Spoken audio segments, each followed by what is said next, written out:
Before we start, I guess it's important to tell you who Steve Shives is. Steve Shives is a person that believes anybody who disagrees with him is a Nazi, and he believes that all Nazis should be punched. If I open my newspaper and I read Nazi got punched last night, I'm going to say, oh, good. You know, that's what I'm going to say, because fuck him. But these people he once punched aren't actual Nazis. He's just calling them that so he has an excuse to punch them.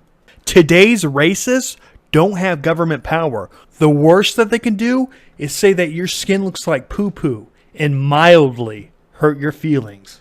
Actual Nazis tortured and killed people. How dare you compare the two? If I read the newspaper next week and the story is, oh, Richard Spencer is afraid to leave his house because every time he steps out his front door, somebody punches him, I'm going to say, good. Fuck him. If something shitty happens to a shitty person, I'm not going to pretend that they're not a shitty person and say, oh, that's too bad. It's so sad that happened. I'm going to say, good. Something shitty happened to a shitty person. So not only has this piece of shit, Steve Shives, stated that people that have different opinions than him should be punched in the face, he also believes that they shouldn't have a platform to speak. And that's what this video demonstrates. Do all ideas deserve a fair hearing? Sure. But what about ideas who have had their fair hearing and have been widely discredited and rejected? Oh, like your beliefs? For example, socialism. I think Venezuela is a perfect example of how that shit doesn't work.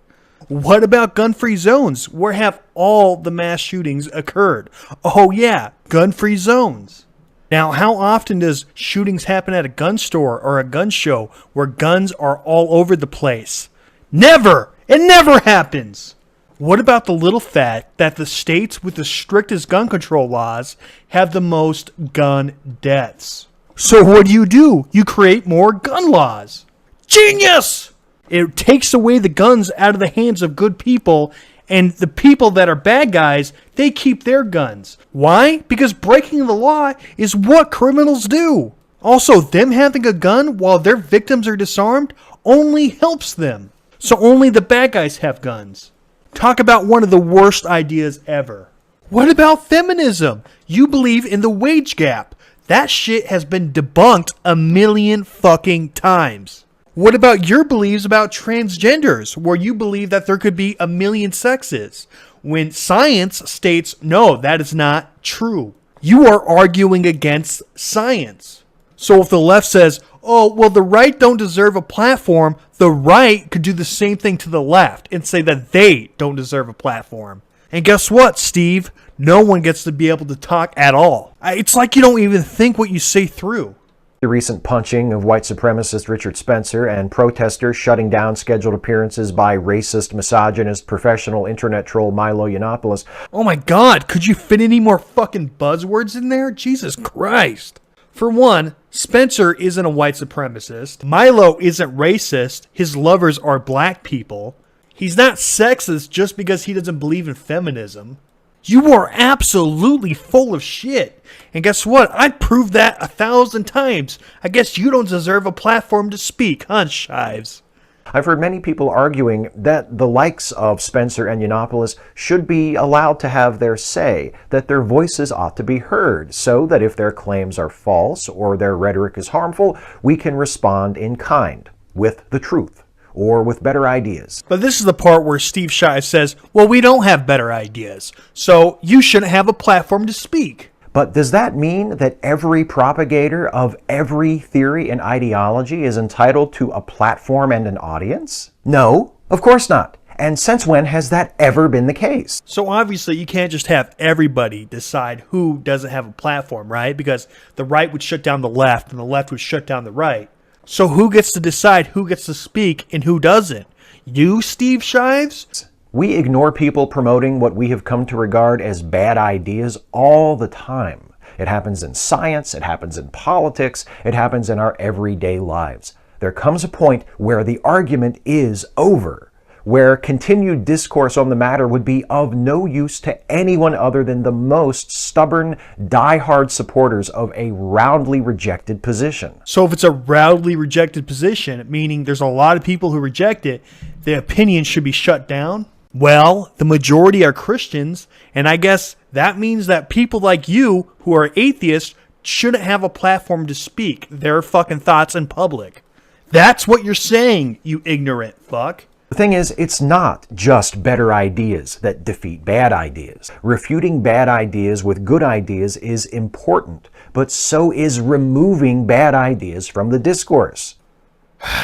All right, Stevie, I guess we got to shut your channel down because you state some of the worst ideas I have ever heard in my entire life. So we got to remove your opinion from the discourse. You're not allowed to talk anymore. Shut your fucking mouth, please. And while I'm using your rules, I might as well use them all. You disagree with me, so you're a fascist. I get to punch you in the face now. Actually, even worse, you're on the left wing, which means you're associated with commies. Communism has killed over 100 million people in this century. Hitler's Holocaust only killed 11 million. So if you thought fucking Nazis were bad, you're a commie, and that's 10 times worse than a Nazi. Why? Because they tortured and killed 10 times more people. So you're allowed to run around calling people who disagree with you Nazis and stating that people are allowed to punch them. Then I'm allowed to say people who disagree with me are commies, and I'm definitely allowed to punch them because they're 10 times worse than a Nazi. Wait, if they're 10 times worse, maybe I should be able to do more than punch them. And when we refuse to do that, when we continue to engage with people pushing arguments that have already been refuted, we treat their bad ideas as though they were legitimate. And you guys wonder why left-wingers are the ones who burn the books. See, left-wingers are authoritarian. This is what they believe. They believe that they're allowed to control you. The more right-wing you go, the more motherfuckers just want to leave you alone and let you be free. But not left-wingers. The more left-wing you go, the more they say that you got to listen to me or I get to fuck you up. That's why they lean so hard on their warped, self-serving caricature of free speech, which in their interpretation includes not only the right to speak, how dare they think they have the right to speak, but also the right to a microphone and an audience. How dare people discuss political ideas that I don't believe in? Someone should use violence to put a stop to this. Yep, you heard him. If he doesn't like them, they don't deserve that audience, and that audience should be removed via force. And I'm sure he means either government force or by a violent mob. Either way, he wants to use violence to control people. Is it any wonder why right-wingers say left-wingers are authoritarian? Do they have the right to continue to speak in support of their bad ideas? Sure they do.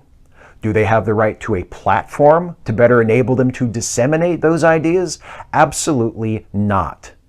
Let them speak, but let it be from atop an apple crate on a street corner, not on a stage at a university or in front of a radio microphone or a television camera. So obviously this works two ways, Shives. So if somebody has an opinion I don't respect and they get in front of a microphone or a camera, I'm allowed to riot and burn down the city to shut them down and to shut them up.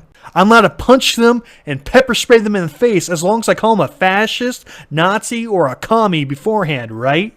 You said people shouldn't be allowed to get in front of a television camera if they have an opinion you don't like. Well, I guess you mean normal camera as well, right? Obviously, this extends to YouTube as well. So does that mean people are allowed to come to your house and burn your house to the ground so you shut the fuck up?